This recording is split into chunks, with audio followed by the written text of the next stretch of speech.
The noise of love. Sarah knew what love looked like. It looked like her mother rearranging the throw pillows for the fourth time that morning.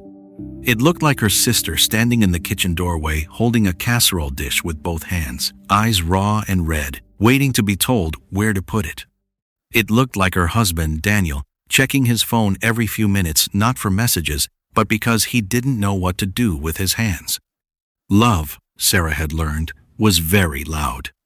She was 40 years old, and she was dying. The oncologist had used the word weeks, and the word had dropped into the room like a stone into still water, and now everything around her was the ripple. She was the stone, sunk and silent. Everyone else was still moving. "Can I get you anything?" her mother asked. This was the 9th time since breakfast. "No, Mum, thank you." "Some soup? I made the lentil one, the way you—" "I'm not hungry." The silence that followed was not peaceful. It was the silence of a woman swallowing grief whole and pretending she hadn't. Sarah watched her mother turn back to the kitchen counter and begin wiping it with a cloth that had already been used 3 times on the same surface. She understood. She did. She just couldn't hold anyone else's pain right now. She was too full of her own. Ella was 6. She had started drawing pictures and sliding them under Sarah's bedroom door, crayon suns and houses with smoke coming from chimneys, a family of 4 standing in a garden, stick arms raised as if in celebration, or perhaps in surrender. Sarah kept them in a stack on the nightstand and touched the edges when she couldn't sleep, which was often. Noah was 4. He didn't understand, not really, though Daniel had tried to explain it in the gentle, ruinous language that parents borrow for things children shouldn't have to know yet. What Noah understood was that Mummy stayed in bed a lot now, and sometimes cried with her eyes closed, and that the house was always full of people who squeezed him too hard when they hugged him. Yesterday, he had climbed onto the bed beside her and pressed his small, warm forehead against her arm and said nothing at all. It was the most comforting thing anyone had done in weeks. She had to keep saying that to herself like a prayer, a small act of grace she extended over and over because they deserved it, even when she couldn't feel it. Her brother flew in from Edinburgh.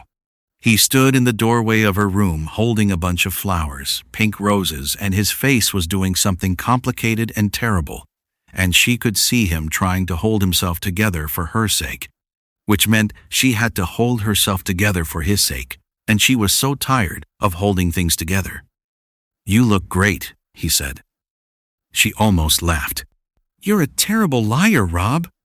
He sat on the edge of the bed and held her hand and talked about their childhood. The summer they all went to Dorset, and she fell off the paddle boat. The dog they had called Biscuit, their father's terrible jokes.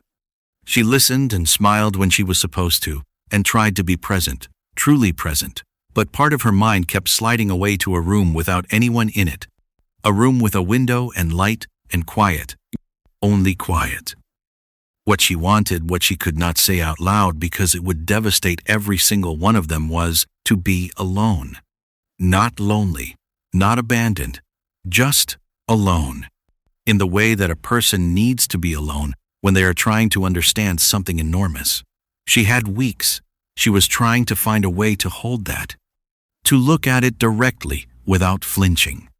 To sit with the fact that she would not see Ella at 7 or 8 or 15.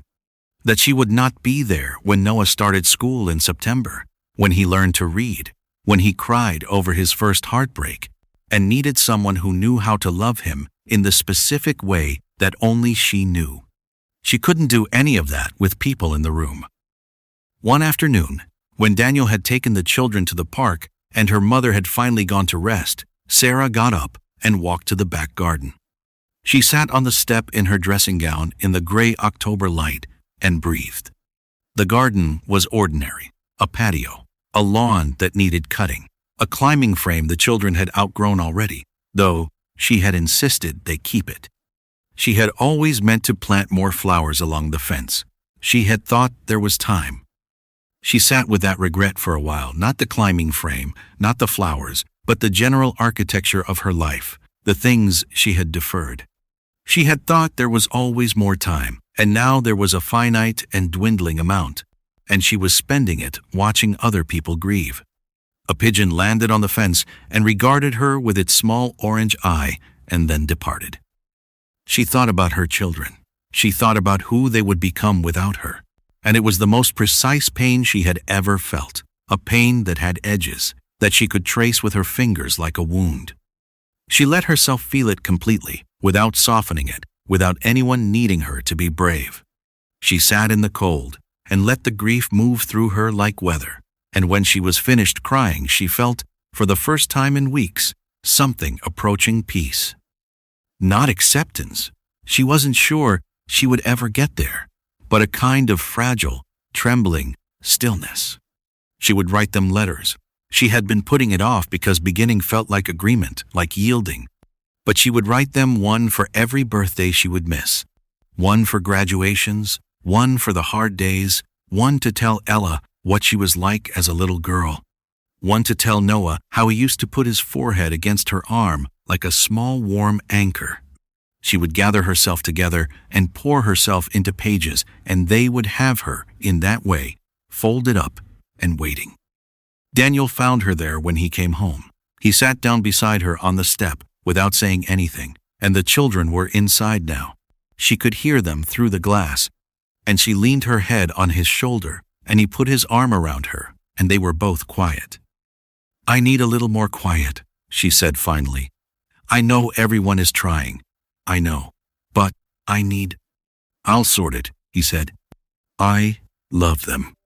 I know. They know." She looked at the garden, the fence, the unplanted beds, the gray October sky above. She thought, "I am here. I am still here. I am breathing." She let that be enough, for now.